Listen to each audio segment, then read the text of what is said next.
नमस्कार AR media live को स्वागत करछि मु रमेश। पॉलिथिन तले बीतुची दिव्यांग जीवन। दरिद्र कराल छाया आश्रित दिव्यांग व्यक्ति।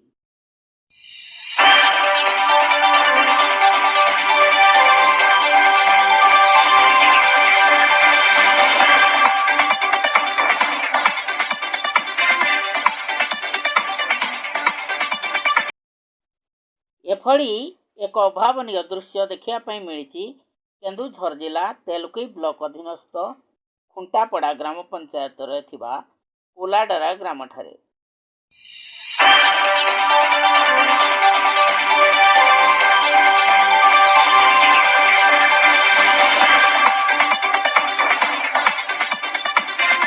ग्राम रहती दिव्यांग माधव जामुना परिवार अत्यंत भल नथिले मध्य दुख कष्ट करी भलरे चलुथिले तांको परिवार रे लोके।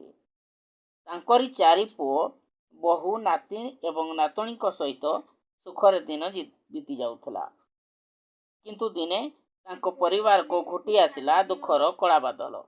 दीर्घ 7 वर्ष हो गला स्त्री चलीगला परे दिव्यांग वृद्ध माधव जामुना परिस्थिति खराब हो चले। चारि पुओ बहु माधव को कौन कारणवशत देखाशुना करती नहीं। वृद्ध कौन करिब किछि जानी पारे नहीं।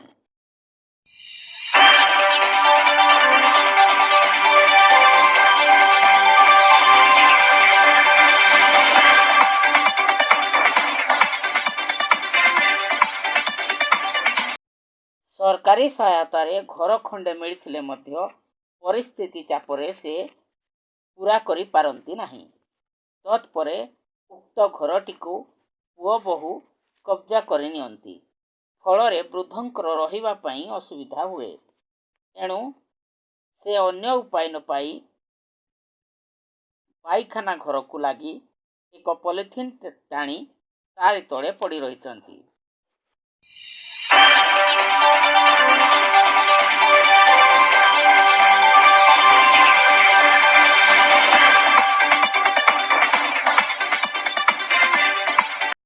गोड़ खराब सांग को निजे पानी आनी रोसई करी खाउथुबा दृश्य सतरे विस्मयकर निश्चय। सरकारक सहायता रे किछि पैसा भत्ता माध्यम रे पाउचंती बोली सेही पैसा रे निज पेट को दाना गंडे जुगाड़ करुचंती से, किंतु भत्ता गंडा को पाइबा पई मध्य सुदूर तेलुकी बैंक रो पाउथबारु सेतक मध्य आनिबा पई तांको पक्षरे काठिकर पाठ होई जाउची। सरकार द्वारा कौन दृष्टि निया जाई दिव्यांग व्यक्ति जन को किसी साहाय्य करागले बाकी जीवन तक खुशी रे काटी पारंता।